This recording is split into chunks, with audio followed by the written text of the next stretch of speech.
Morning students, in last lecture we discussed about wave function for hydrogen atom and we solved Schrodinger wave equation in polar coordinates which gives psi value, and psi comes out equals to psi overall equals to radial wave function into angular wave function.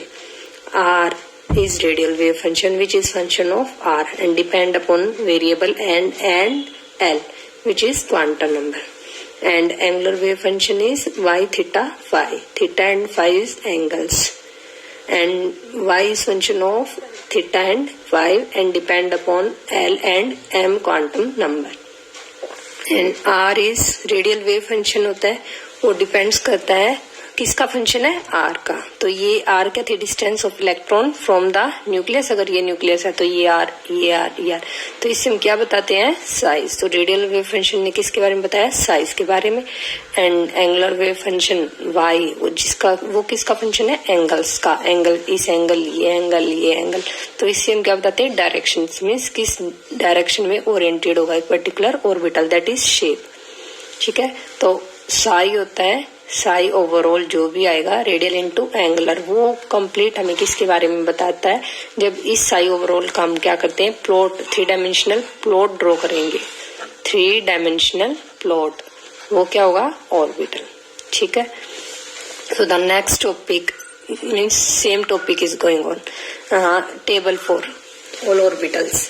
तो first is हमने क्या लिखा है, orbital. फिर उसके बाद radial part, radial wave function, angular wave function, angular part बोल सकते हैं. ठीक है. तो फर्स्ट क्या हो जाएगा, 1s ऑर्बिटल. तो 1s ऑर्बिटल के लिए जो रेडियल पार्ट होता है वो क्या होता है, 2. ये आपको याद करना है, सिर्फ इतना ही करना है. बुक के अंदर 3D के लिए भी दिए है टेबल के अंदर, बट आपको 1s 2s एंड 2p के 3 ऑर्बिटल्स यही करना है. तो इसको कैसे याद करोगे, जो बुक में है उसमें मैंने कुछ मॉडिफाई किया है, वो एक बार आप नोट कर लेना क्या चेंजमेंट हुए हैं. तो 1s के लिए जो रेडियल पार्ट होता है वो क्या होता है, 2z by A naught raise to the power 3/2 e raise to the power minus zr by A naught. And angular part क्या होता है, 1/4π½ raise to the power half.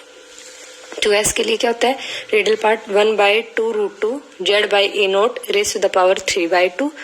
ठीक है. एक टर्म एक्स्ट्रा आ जाती है इसमें, वो क्या आती है, 2 minus zr by A naught into में e raise to the power minus zr by 2 A naught. 1s वाले में ए नोट है और 2s 2px 2py में जो ये वाली टर्म थी एक्सपोनेंशियल टर्म, इसमें नीचे क्या जाता है, 2 ए नोट. ठीक है. और एंगुलर पार्ट होता है वो s के लिए क्या होता है, सेम. वो क्या होता है, 1/4π½ 1s है, इसके लिए भी 2s के लिए भी यही है. अगर हम 3s की बात करते या 4s की बात करते तो भी क्या था, 1/4π raise to the power half, 1/4π raise to the power half. ठीक है. अब बात करते हैं 2px की. तो 2px के लिए रेडियल पार्ट क्या होता है, 1/2√6. ये याद करने के लिए, इजी बनाने के लिए मैंने उसको चेंज किया थोड़ा सा. 1/2√6 z by A naught raise to the power 3/2 zr by A naught into e raise to the power minus zr by 2 A naught. ठीक है. और एंगुलर पार्ट क्या हो जाएगा, 3/4π raise to the power half sine theta into cos phi. 2py के लिए radial part क्या होगा, सेम. और एंगुलर पार्ट क्या हो जाएगा, 3/4π raise to the power half sine theta sine phi. 2pz के लिए रेडियल पार्ट सेम है और एंगुलर पार्ट क्या हो जाएगा, 3/4π raise to the power half cos theta. ठीक है.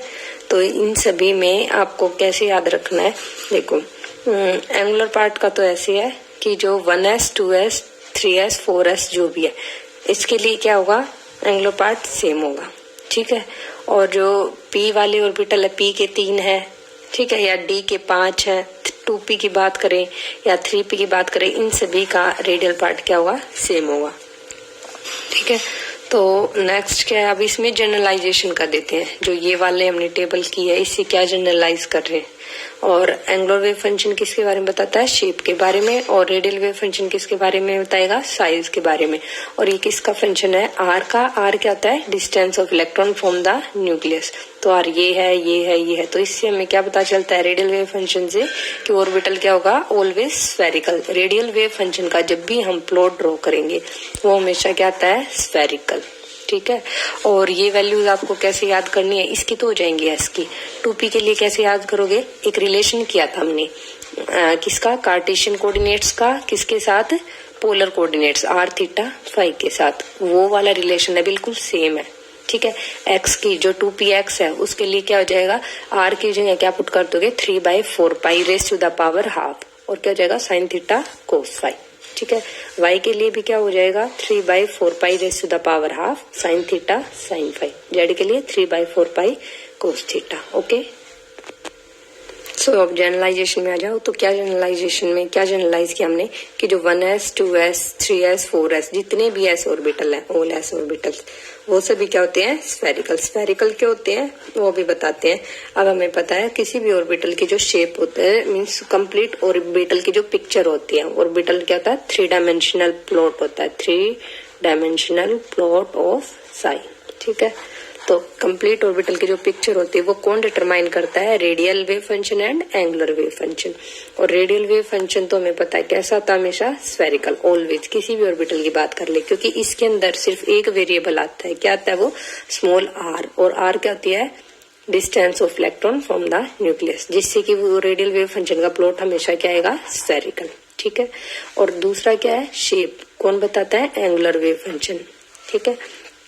तो वो जितने भी एस ऑर्बिटल्स हैं उन सभी के लिए जो एंगुलर वेव फंक्शन है वो क्या मिला है 1/4 pi raise to the power half. ये वैल्यू क्या होती है, एक कांस्टेंट। अब हमारा साई है जो हम प्लॉट बनाएंगे किसी भी ऑर्बिटल के लिए, साई के एक्सप्रेशन को प्लॉट करेंगे, उससे हमें क्या पता चलता है ऑर्बिटल के बारे में।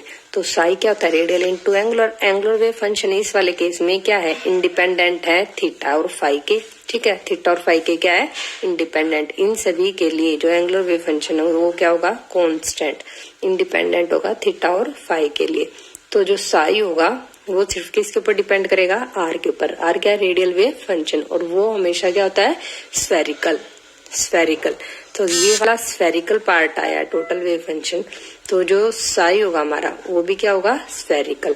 तो जितने भी एस ऑर्बिटल होते हैं 1s 2s 3s, ये सभी क्या होते हैं, spherical in shape. 2px 2py 2pz। अब ये जो ऑर्बिटल बच गए p के 3 ऑर्बिटल्स, ठीक है, x y z, इन सभी में रेडियल पार्ट तो क्या है, सेम। रेडियल वेव फंक्शन क्या है, सेम। और रेडियल वेव फंक्शन किसके बारे में बताता है, साइज के बारे में। तो ये 2px 2pz का साइज क्या होगा, हमेशा सेम। बट जो इनका एंगुलर पार्ट है वो क्या है, 2px का अलग है, 2py का अलग है, 2pz का क्या है, अलग है। तो एंगुलर पार्ट क्या है, डिफरेंट, क्योंकि एंगल्स क्या है, डिफरेंट ओरिएंटेशन है। तो इस कारण 2px 2py सेम साइज के होंगे और उनकी क्या होंगी, ओरिएंटेड होंगे डिफरेंट डायरेक्शंस में। ठीक है। एंगुलर पार्ट के अंदर क्या आता है, थीटा और फाई, और इसके लिए डिफरेंट एंगुलर डिपेंडेंस है। एक्स के लिए अलग है, वाई के लिए अलग है, और जेड के लिए अलग एंगुलर डिपेंडेंस है। तो इन सभी की क्या होगी, शेप अलग होगी। शेप मीन्स वो डिफरेंट डायरेक्शन में क्या होंगे, उसके ऑर्बिटल्स जो भी लोब्स होंगी वो क्या होंगी, ओरिएंटेड होंगी। अब हमें क्या करना है, रेडियल वेव फंक्शन को प्लॉट करना है आर के बेसिस। ठीक है, सभी ऑर्बिटल्स के लिए। तो फर्स्ट हम किस ऑर्बिटल की बात करते हैं, 1s ऑर्बिटल के लिए। ठीक है। तो 1s ऑर्बिटल के लिए जो रेडियल वेव फंक्शन हमने नोट किया था अभी पीछे टेबल के अंदर, वो क्या था, 2 × z/a0 raise to the power 3/2 e raise to the power -zr/a0। एक बार इसमें जो डिफरेंट वेरिएबल्स जो भी यूज हुए एक बार वो देख लेते हैं। वो क्या है, e स्मॉल e क्या होता है, base of natural log, Z is atomic number, R क्या होता है, distance of electron from the nuclei, A0 क्या होता है, बोहर रेडियस, जिसकी वैल्यू क्या होती है 0.529 एंगस्ट्रॉम। ठीक है, ये इसमें। और 2 क्या है, कांस्टेंट, Z एटॉमिक नंबर। ठीक है। उसके बाद नेक्स्ट अब हम प्लॉट कैसे ड्रॉ करेंगे। प्लॉट मीन्स जैसे जैसे R की वैल्यू चेंज होगी उससे रेडियल वेव फंक्शन की वैल्यू क्या आएगी। ठीक है। तो अब ये वाला जो एक्सप्रेशन है रेडियल वेव फंक्शन, जो जिसके अंदर सिर्फ एक वेरिएबल है, वो कौन सा वेरिएबल है, स्मॉल r। ठीक है। तो उस r को चेंज करने से रेडियल वेव फंक्शन के ऊपर क्या इफेक्ट पड़ेगा, तो वो देखते हैं। तो इसमें सिर्फ ये वैल्यू क्या है, कांस्टेंट, ये वैल्यू क्या है, कांस्टेंट, सिर्फ इस वाली टर्म के अंदर ही क्या है, r है। तो ये वाली टर्म लो, तो जैसे इसमें r इंक्रीज करेगा, ये r इंक्रीज करेगा तो ये वैल्यू क्या करेगी, इंक्रीज करेगी। और ये क्या है, नेगेटिव, तो नेगेटिव आने के कारण ये पूरी वैल्यू क्या कर जाएगी, डिक्रीज। ठीक है।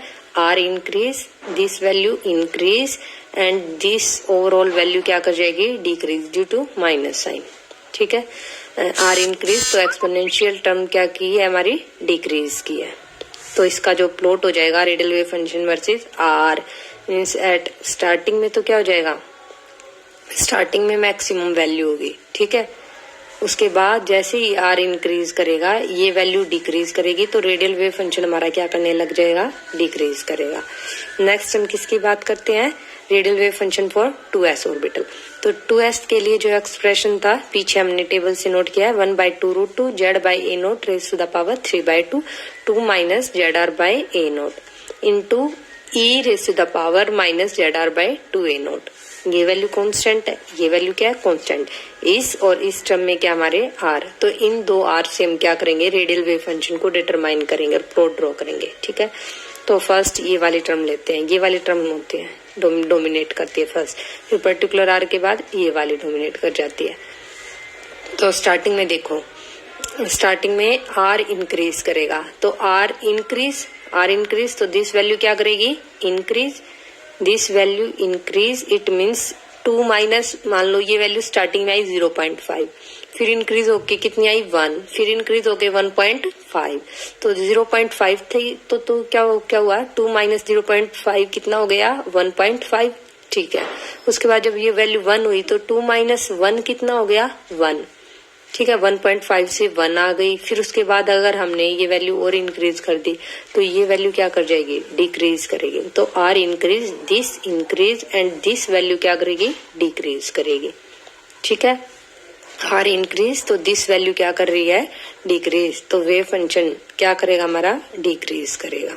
ठीक है, स्टार्टिंग में एक बार इससे पहले हम सेंटर की बात करते हैं, at centre of nuclei, centre of nuclei, तो वहां पे आर क्या होता है, 0, आर तो distance of electron from nuclei था, और ये हम सेंटर की बात कर रहे हैं तो यहाँ पे आर क्या हो जाएगा, 0, तो आर इक्वल्स टू 0 है, तो क्या हो जाएगा, देखो e raise to the power 0 तो क्या हो जाएगा 1, ये वैल्यू क्या आ गई 1, और ये 0 कट गया, 2 माइनस 0 तो ये वैल्यू तो 0 हो गई, 2 माइनस z इंटू 0 तो ये 0, तो क्या हो जाएगा 2 इंटू में ये वैल्यू इंटू में e raise to the power 0 क्या हो जाएगा 1। तो इसका मतलब कुछ पर्टिकुलर वैल्यू आई है, r equals to 0, radial wave function की क्या है, कुछ value, some value, it means, और साई हमारा क्या बताता है, जो वेव फंक्शन है वो क्या बताता है, एग्जिस्टेंस ऑफ इलेक्ट्रॉन। तो इसका मतलब क्या है कि जो इलेक्ट्रॉन होता है can enter in the nuclei. S orbital के लिए हम बात कर रहे हैं, तो वेव फंक्शन के जो प्लॉट है उसने हमें क्या बताया एस ऑर्बिटल के लिए, कि जो इलेक्ट्रॉन है वो न्यूक्लियस के अंदर भी एंटर कर सकता है, electron can present even in the nuclei. बाद में हम इसको वायलेट करेंगे, वो नेक्स्ट टॉपिक है, अभी जो स्टार्टिंग से चल रहे हैं। ठीक है, तो at r equals to 0 psi की क्या मिली है, सम वैल्यू, और electron can present in the nuclei, centre में भी इलेक्ट्रॉन है हमारा। उसके बाद r इंक्रीज, वेव फंक्शन क्या करेगा हमारा, डिक्रीज कर रहा है, तो उसका मतलब क्या है, वेव फंक्शन कहते हैं इलेक्ट्रॉन के एग्जिस्टेंस, इलेक्ट्रॉन के फाइंड आउट, साई डिक्रीज में साई स्क्वायर भी क्या करेगा, डिक्रीज। ये अभी नहीं करना, बाद में करते हैं, बस एक बार अब तो radial wave function versus are plot करना है। ठीक है, तो 2s के लिए एट r इक्वल्स टू 0, ये हमारी r है और ये क्या है, capital R radial wave function, तो r इक्वल्स टू 0 के ऊपर वेव फंक्शन की वैल्यू क्या है, मैक्सिमम वैल्यू, फिर r इंक्रीज कर रहा है, यहाँ पे r इंक्रीज, इस साइड जाएंगे तो r इंक्रीज कर रहा है, तो रेडियल वेव फंक्शन क्या कर रहा है, डिक्रीज कर रहा है। कहाँ तक डिक्रीज करेगा, up to r equals to 2a0, तो आज जब r की वैल्यू क्या हो जाएगी, 2a0, तो 2a0 हो जाएगी, तो इस वाले एक्सप्रेशन में पुट करो, 2 minus z is atomic number, और हाइड्रोजन के लिए क्या होता है 1, r की वैल्यू क्या है 2a0 बाय में a0 से a0 कैंसिल, 2 माइनस 2 क्या गया 0, तो ये वैल्यू 0 आ जाएगी कंप्लीट, तो समथिंग इनटू 0 क्या होगा 0, तो r इक्वल्स टू 2a0 पे वेव फंक्शन क्या है हमारा 0, तो r equal to 2a0 wave function 0, जहाँ पे वेव फंक्शन 0 होता है उसे हम क्या बोलते हैं, नोड, क्या बोलेंगे, नोड। तो r इक्वल टू 2a0 पे हमें 1s ऑर्बिटल के ऊपर के लिए क्या मिलता है, नोड, तो no electron is present at 2a0, psi equals to 0 means वहां पे इलेक्ट्रॉन की एग्जिस्टेंस नहीं है। r इक्वल टू 2a0 पे वेव फंक्शन क्या हो जाएगा 0। फिर क्या होगा, हम r को इंक्रीज करते हैं ग्रेटर देन 2a0। स्टार्टिंग में r की वैल्यू हमने क्या ली थी 0, r की वैल्यू 0 पे वेव फंक्शन मैक्सिमम आया था। फिर r इंक्रीज क्या था तो वेव फंक्शन क्या कर रहा है हमारा डिक्रीज कर रहा है, क्योंकि ये वैल्यू क्या की थी डिक्रीज की थी। फिर जब r की वैल्यू हमने क्या ली 2a0, r की वैल्यू क्या ली 2a0 इस वाले पॉइंट पे, तो वेव फंक्शन की वैल्यू क्या आई 0। ये वाली लाइन पे रेडियल वेव फंक्शन की वैल्यू क्या होती है 0, तो यहाँ पे क्या आई 0। ठीक है, उसके बाद फर्दर जब r इंक्रीज किया ग्रेटर देन 2a0 से, ठीक है, r की वैल्यू क्या होगी ग्रेटर देन 2a0 से, मीन्स हमने फॉर एग्जांपल ले लिया 3a0, 4a0, 5a0। अगर 3a0 लिया तो 2 माइनस 3a0, a0 से तो a0 कैंसिल हो जाएगा, तो 2 माइनस 3 माइनस 1, फिर 2 माइनस 4 माइनस 2, 2 माइनस 5 माइनस 3, तो नेगेटिव में हमारा वेव फंक्शन की वैल्यू क्या करने लग जाएगी इंक्रीज ऐसे। ठीक है, फिर उसके बाद एक पर्टिकुलर r पे क्या जाएगी नेगेटिव में मैक्सिमम, फिर क्या कर जाएगी डिक्रीज, या फिर यहाँ तक भी हम कर सकते हैं इसे। ठीक है, तो ये क्या हो गया रेडियल वेव फंक्शन का plot for 2s orbital. Similarly किसके लिए हो जाएगा 3s के लिए, तो 3s के लिए दो पॉइंट्स पे, जैसे 1s और जैसे 2s ऑर्बिटल के लिए एक पॉइंट पे किस पे r इक्वल टू 2a0 पे वेव फंक्शन की वैल्यू क्या आई थी 0। 3s में क्या होगा 2 पॉइंट्स पे वेव फंक्शन की वैल्यू क्या आएगी 0। इट मीन्स कितने नोड है 2 नोड्स हैं, और कौन से वेव फंक्शन की वैल्यू 0 आती है रेडियल वेव फंक्शन की, और इन्हें हम रेडियल वेव फंक्शन की वैल्यू 0 है तो उसे बोलते हैं रेडियल नोड। आगे आएगा, एक बार यहाँ भी सुनो। इन जनरल हम क्या बोल सकते हैं कि जो ns ऑर्बिटल है, जैसे 1s है उसमें कितने नोड आए हैं 0। ठीक है, 2s में कितना नोड आया है 1, 3s में कितने आए हैं 2 नोड्स हैं, 4s में कितने आएंगे 3 नोड्स। तो ns के अंदर कितने नोड्स होते हैं n-1 नोड्स होते हैं। तो अगर 3s की पिक्चर ड्रॉ करें हम, यहाँ से मैंने क्या बोला 2 पॉइंट्स पे वेव फंक्शन की वैल्यू क्या होगी 0। तो जो ये वाला ग्राफ था इसी को हम आगे बढ़ा देते हैं, और ये वाला यहाँ पे क्या हो जाएगा 0। एक ये वाला पॉइंट पे रेडियल वेव फंक्शन 0, एक इस वाले पॉइंट पे, तो ये दो पॉइंट्स क्या हो जाएंगे 2 नोड्स के लिए 3s ऑर्बिटल के लिए, और इसको फर्दर ऐसे एक और लो बना देना। ठीक है, नेक्स्ट इज 2p ऑर्बिटल। तो 2p ऑर्बिटल के लिए टेबल से वही ड्रॉ कर लो, नोट कर लो 2px, 2py, 2pz का रेडियल एक्सप्रेशन भी और एंगुलर एक्सप्रेशन भी।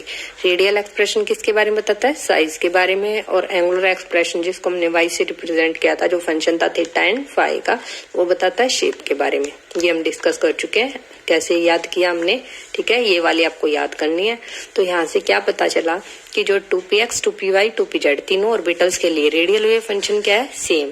तो ऑल थ्री 2p ऑर्बिटल्स का क्या होगा सेम साइज होगा। ठीक है, साइज सभी का क्या होगा सेम, बट जो एंगुलर पार्ट है वो क्या उन सभी का different angular dependence, means different orientation होगी around the nuclei, that is different क्या होगी शेप। ये हमें 2p ऑर्बिटल के बारे में पता चल गया। ठीक है, जैसे 1s का जो वेव फंक्शन था साई आया था वो क्या था स्फेरिकल, क्यों, क्योंकि वहां पे एंगुलर पार्ट क्या था 1/4 pi raise to the power half, उसमें कोई भी थीटा और फाई नहीं था, वो एंगुलर इंडिपेंडेंट थे, एंगल्स के इंडिपेंडेंट थे। बट यहाँ पे साई डिपेंड करा थीटा और फाई के, तो वो कभी भी स्फेरिकल सिमेट्रिकल नहीं होंगे, क्योंकि थीटा और फाई होने से वहां पे एंगल्स आने से वहां पे क्या हो जाएंगे डायरेक्शन ओरिएंटेड हो जाएंगे और वो स्फेरिकल नहीं रहेंगे। ठीक है, अब इसके लिए प्लॉट करते हैं। तो 2p ऑर्बिटल्स के लिए जो देखो ये वाली चीज कांस्टेंट रेडियल वेव फंक्शन में, ये भी क्या है कांस्टेंट। ये दो ही टर्म्स क्या आती है वेरिएबल r डिपेंडेंट है, तो एक ये है एक ये टर्म है, तो दोनों के ऊपर हमारा क्या होता है डिपेंड करता है रेडियल वेव फंक्शन। फर्स्ट हमारा ये डोमिनेट करता है स्टार्टिंग में, जब r की एक पर्टिकुलर वैल्यू तक क्या करेगा ये वैल्यू डोमिनेट करेगी, फिर उस पर्टिकुलर r के ऊपर ये वाली टर्म क्या कर जाती है डोमिनेट। फिर इसके अकॉर्डिंग हमारा क्या आएगा रेडियल वेव फंक्शन का प्लॉट, स्टार्टिंग में इसके अकॉर्डिंग। ठीक है, तो स्टार्टिंग में r इंक्रीज करेगा तो ये वैल्यू क्या करेगी इंक्रीज करेगी, तो वेव फंक्शन क्या करेगा इंक्रीज करेगा। ठीक है, एक पॉइंट और इसमें at starting at r equals to 0, तो r इक्वल्स टू 0 पे r की वैल्यू 0 ले लो, e raise to the power -0, ये तो क्या आ गई 1, और ये क्या आ जाएगी z इंटू 1 इंटू 0, तो ये वैल्यू क्या आ गई 0। तो आगे जो भी कांस्टेंट है चाहे कुछ भी है तो वो क्या जाएगी 0। तो at r equal to 0 radial wave function की वैल्यू क्या है 0। तो स्टार्टिंग कहाँ से होगी यहाँ से होगी, किसके लिए 2p के लिए। 1s के लिए यहाँ से होती है, क्योंकि at r equals to 0 r capital R not equals to 0, इसलिए क्या होता है वो यहाँ से स्टार्ट होता है क्योंकि वहां पे मैक्सिमम वैल्यू आई थी। बट इस केस में r इक्वल्स टू 0 पे रेडियल वेव फंक्शन 0 है तो यहाँ से स्टार्टिंग होगी, फिर उसके बाद r इंक्रीज करने से ये वैल्यू इंक्रीज कर रही है तो वेव फंक्शन इंक्रीज करेगा, फिर एक पर्टिकुलर r के ऊपर क्या हो जाएगी मैक्सिमम वैल्यू, फिर उसके बाद ये वाली टर्म डोमिनेट कर जाएगी, फिर फर्दर r को इंक्रीज करेंगे तो ये वैल्यू क्या करती है हमें पता है, पीछे भी क्या था एक्सपोनेंशियल टर्म नेगेटिव साइन होने के कारण ये वैल्यू क्या कर जाती है डिक्रीज, ये वैल्यू क्या करती है डिक्रीज, तो ये वैल्यू क्या कर जाएगी डिक्रीज। तो 2p के लिए जो radial wave function versus r आया वो प्लॉट आया वो इस टाइप से है। कोई नोड है, नोड वो पॉइंट होता है जहाँ पे वेव फंक्शन की वैल्यू 0 होती है एक्सेप्ट r इक्वल्स टू 0, इसको हम नोड नहीं बोलते। इससे आगे अगर किसी पर्टिकुलर r के ऊपर वेव फंक्शन की वैल्यू 0 होती है उससे बोलते हैं नोड, तो यहाँ पे नहीं है, ठीक है। वैसे ही 3p के लिए जब हमने प्लॉट किया, जैसे 2s में क्या था एक नोड, तो 3p में भी क्या होता है एक नोड होता है, तो वो कैसे हो जाएगा 2p को ही फर्दर आगे एक्सटेंड कर देंगे इस टाइप से, तो ये वैल्यू ये वाला एक क्या जाएगा 3p के लिए एक नोड, ठीक है 1 नोड। तो क्या नोट किया हमने, क्या कंक्लूजन किया, for all s orbital r capital R radial wave function की वैल्यू मैक्सिमम होती है at r equals to 0, centre of nuclei पे रेडियल वेव फंक्शन की वैल्यू क्या होती है मैक्सिमम, ठीक है।